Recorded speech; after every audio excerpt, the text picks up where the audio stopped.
Welcome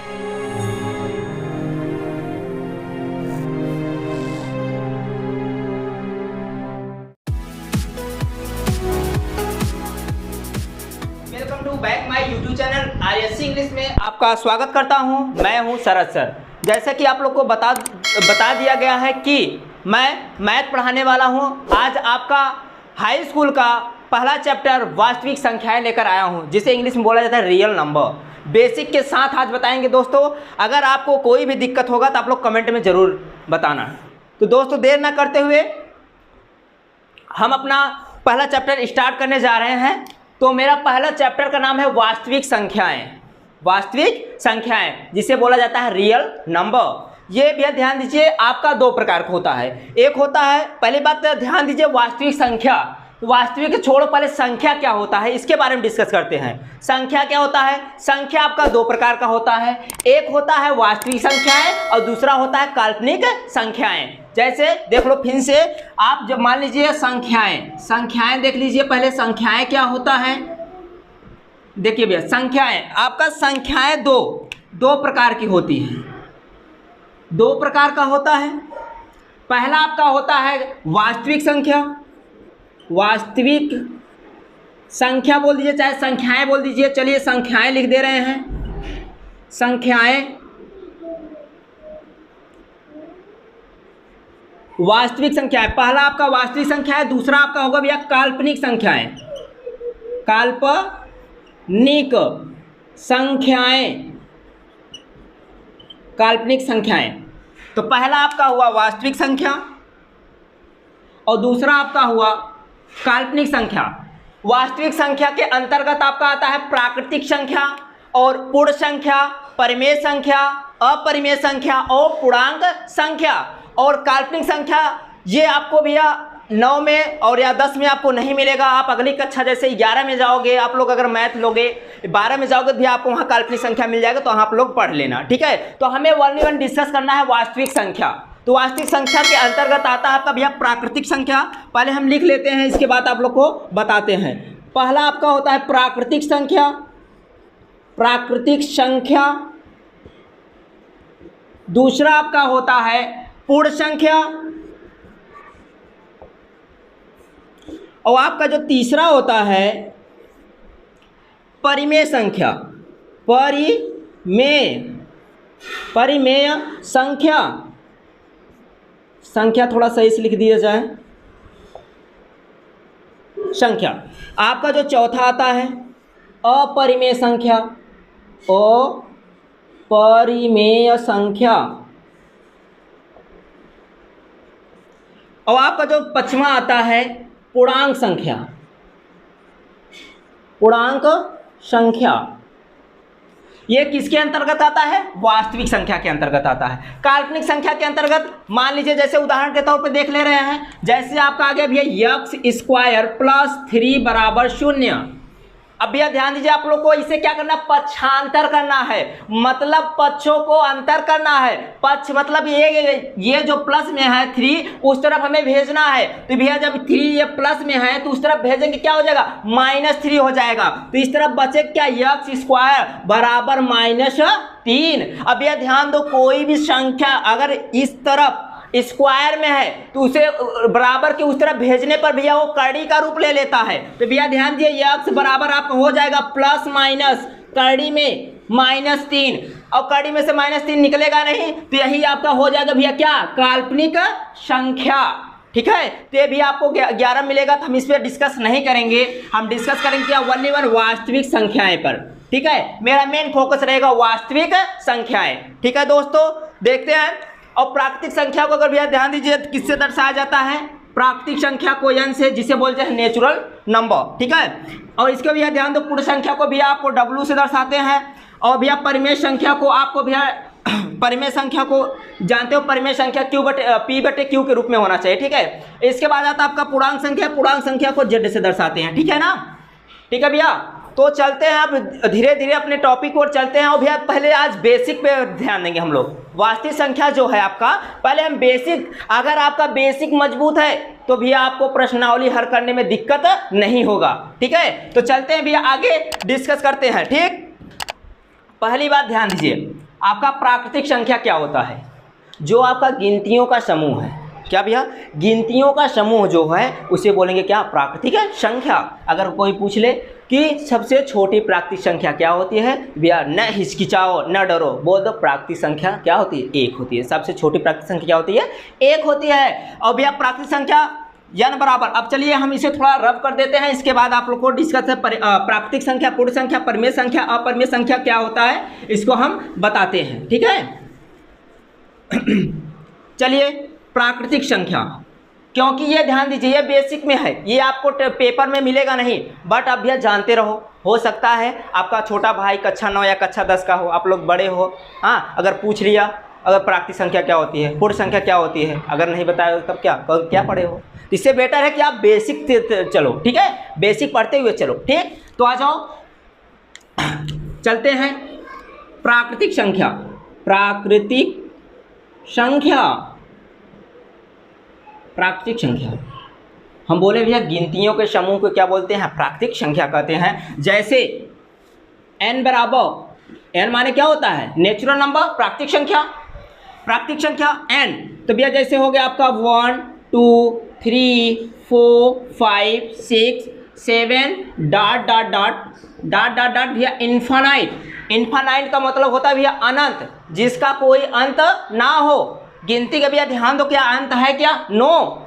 ये आपका हुआ क्या? प्राकृतिक संख्या। दूसरा आपका होता है आपका भैया क्या? पूर्ण संख्या। क्या होता है भैया? पूर्ण संख्या। पूर्ण संख्या आपका क्या है? दूसरा पूर्ण संख्या। अब भैया ध्यान दीजिए, यदि प्राकृतिक संख्या में शून्य को मिला लिया जाए या सम्मिलित कर लिया जाए, वही क्या होगा भैया? पूर्ण संख्या। ध्यान दीजिए, परिभाषा हम बता दे रहे हैं, लिखवा नहीं रहे हैं। अगर लिखना हो तो भैया आप वीडियो को पॉज करके लिख सकते हो। ठीक है, तो भैया पूर्ण संख्या क्या होता है? यदि प्राकृतिक संख्या में शून्य को मिला लिया जाए तो अब भैया क्या हो जाएगा? पूर्ण संख्या। जैसे भैया ध्यान दीजिए 0 1 2 3 4 5 6 dot dot dot dot infinite. ठीक है, ये आपका क्या हुआ भैया? पूर्ण संख्या। ठीक, अब भैया अगला टॉपिक आता है परिमेय संख्या। परिमेय संख्या क्या होता है आज इस पे डिस्कस करेंगे। तीसरा आपका आता है भैया परिमेय संख्या। तो ध्यान दीजिए परिमेय संख्या, ये आपका भैया टॉपिक इज इम्पॉर्टेंट है, तो इसे आप लोग बहुत ध्यान से देखना। अगर भैया वीडियो एक बार आप नहीं समझ में आती भैया दोबारा देख लेना, रोक के देख लीजिए। तो दोस्तों हमारा क्या हुआ? पहला टॉपिक पढ़े प्राकृतिक संख्या, दूसरा हुआ पूर्ण संख्या, और तीसरा पढ़ रहे हैं परिमेय संख्या। परिमेय संख्या, परिमेय संख्या का मतलब होता है भैया जो संख्या p बटे q का रूप में हो। क्या भैया? फिर से देख लो, जो p बटे q के रूप में हो उसे क्या बोलेंगे भैया? परिमेय संख्या। अब परिमेय संख्या ध्यान दीजिए, जहां याद रखना भैया, जहां q बराबर डज नॉट इक्वल, मतलब बराबर नहीं होना चाहिए किसके? 0 के। ठीक है, क्या बोले भैया? परिमेय संख्या क्या होना चाहिए? p बटे q के रूप में जो होगा वो भैया परिमेय संख्या होगा। जहां q बराबर डज नॉट इक्वल, मतलब q बराबर नहीं होगा किसके? 0 के। ठीक है, तो दोस्तों ध्यान दीजिए, ये जो आपका परिमेय संख्या है क्या होना चाहिए? p बटे q के रूप में होना चाहिए, जहां q बराबर डज नॉट इक्वल क्या? 0 के। ध्यान दीजिए भैया, और एक बात और, p व q क्या होना चाहिए? पूर्णांक होने चाहिए। p व q क्या होना चाहिए भैया? पूर्णांक, पूर्णांक होने चाहिए। ठीक है, जो भैया p व q क्या होना चाहिए? पूर्णांक होना चाहिए, और इन दोनों का HCF मतलब p और q का कितना आना चाहिए भैया? 1। ठीक है, कितना आना चाहिए? 1। ठीक है, अब जैसे कोई आपसे पूछ लिया कोई कि भैया आपका जो शून्य है परिमेय संख्या है कि अपरिमेय संख्या? तो भैया क्या है आपका? परिमेय संख्या है। ठीक है, जैसे 1/3 क्या है भैया? परिमेय संख्या है। 1/2 क्या है भैया? परिमेय संख्या है। 1/5 ये क्या है भैया? परिमेय संख्या है। ठीक है, चलते हैं भैया आपका अगला टॉपिक अपरिमेय संख्या। ठीक है, अपरिमेय संख्या की बात करते हैं। अगर भैया शॉर्ट इसकी लेना हो तो आप लोग ले लेना वीडियो रोक के। ठीक है, चलते हैं भैया, अब हम बात करेंगे अपरिमेय संख्या। अपरिमेय संख्या, चलिए पहले हेडिंग डाल लेते हैं आपका अपरिमेय संख्या। अपरिमेय अपरिमेय संख्या। अपरिमेय संख्या, अपरिमेय संख्या का मतलब क्या होता है? करड़ी में अभाज्य संख्याएं, करड़ी में अभाज्य संख्याएं, अभाज्य संख्याएं। अभाज्य संख्या क्या होती है? जो एक एवं स्वयं से कटे, जो एक एवं स्वयं से कटे उसे क्या बोलेंगे भैया? अभाज्य संख्या। जैसे करड़ी में अगर भी आपका 2 आ गया, ये भी अभाज्य संख्या। 2 क्या होता है? एक एवं स्वयं से कटेगा। करड़ी में 3 आ गया तो भैया 3 एक एवं स्वयं से कटेगा। करड़ी में 5 आ गया तो भैया 1 एवं स्वयं से कटेगा। करड़ी में 7 आ गया तो भैया ये क्या? 1 एवं स्वयं से ही कटेगा। तो ये भैया क्या है? आपका अपरिमेय संख्या है। ठीक है। और भैया ध्यान दीजिए, अभी आपका अपरिमेय संख्या हुआ। पूर्णांक संख्या क्या होता है? लास्ट हेडिंग पूर्णांक संख्या। पूर्णांक संख्या पूर्णांक संख्या का मतलब होता है भैया, ध्यान दीजिए, इसमें धनात्मक और ऋणात्मक दोनों आएंगे। जैसे भैया यहाँ 0 है तो 0 से इस तरफ चलेंगे तो 1 2 3 4 5 6, ये भैया पॉजिटिव हुआ 7। अब इस तरफ -1 -2 -3 -4 -5 -6, ऐसे भैया डॉट डॉट डॉट इन्फिनिट। ये आपका क्या है भैया? पूर्णांक संख्या। पूर्णांक संख्या में भैया धनात्मक संख्या और ऋणात्मक संख्या दोनों आते हैं। ठीक है दोस्तों, ये भैया आपका ये हुआ बेसिक। और ध्यान दीजिए, एक आपका होता है जो आपका भैया ध्यान दीजिए, ये आपका जो प्रश्नावली हल किया जाएगा। अब भैया मेन आपका आएगा यूक्लिड विभाजन प्रमेय का, यूक्लिड विभाजन प्रमेय का। ठीक है, तो चलते हैं अब दोस्तों, अब हम पढ़ेंगे यूक्लिड विभाजन प्रमेय। क्या भैया? यूक्लिड विभाजन प्रमेय।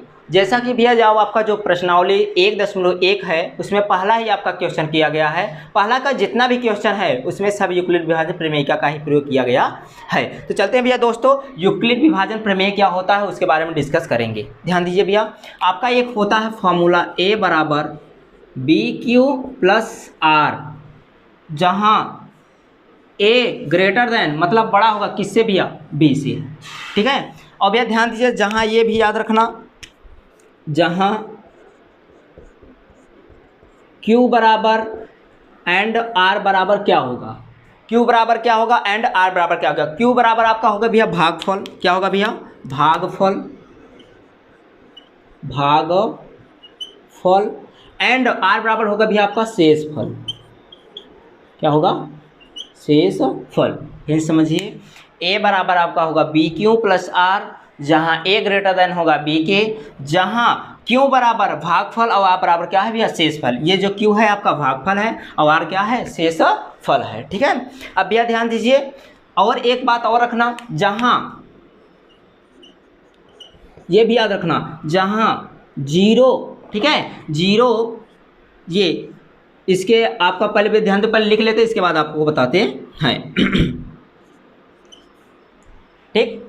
अब यह ध्यान दीजिए, जो R से, भैया ध्यान दीजिए, R से बड़ा होना चाहिए क्या? B, बट 0 से क्या होना चाहिए? अधिक होना चाहिए। ठीक। ये आपका है यूक्लिड विभाजन प्रमेय का। ठीक। फिर समझ लीजिए, यूक्लिड विभाजन प्रमेय का मतलब होता है A बराबर BQ + R, जहाँ A ग्रेटर देन B, जहाँ Q बराबर भागफल, R बराबर शेषफल, और जहाँ R किससे भैया? B से क्या होना चाहिए? कम होना चाहिए। B से क्या होना चाहिए? कम होना चाहिए। और 0 से कम या 0 से अधिक या ज़्यादा होना चाहिए। ठीक है, वही अधिक या ज़्यादा। ठीक। तो ये आपका हुआ भैया बेसिक। अगर वीडियो अच्छा लगे तो वीडियो को लाइक करके चैनल को सब्सक्राइब कर लेना और दोस्तों को ज़्यादा से ज़्यादा शेयर करो। तब तक मिलते हैं आपको नेक्स्ट वीडियो में, और प्रश्नावली के साथ मज़ेदार के साथ वीडियो लाएंगे। प्रश्नावली एकदम चुटकी में भैया पोस्टमार्टम किया जाएगा। तो दोस्तों देर ना करते हुए RSC इंग्लिश को ज्वाइन करें। जय हिंद।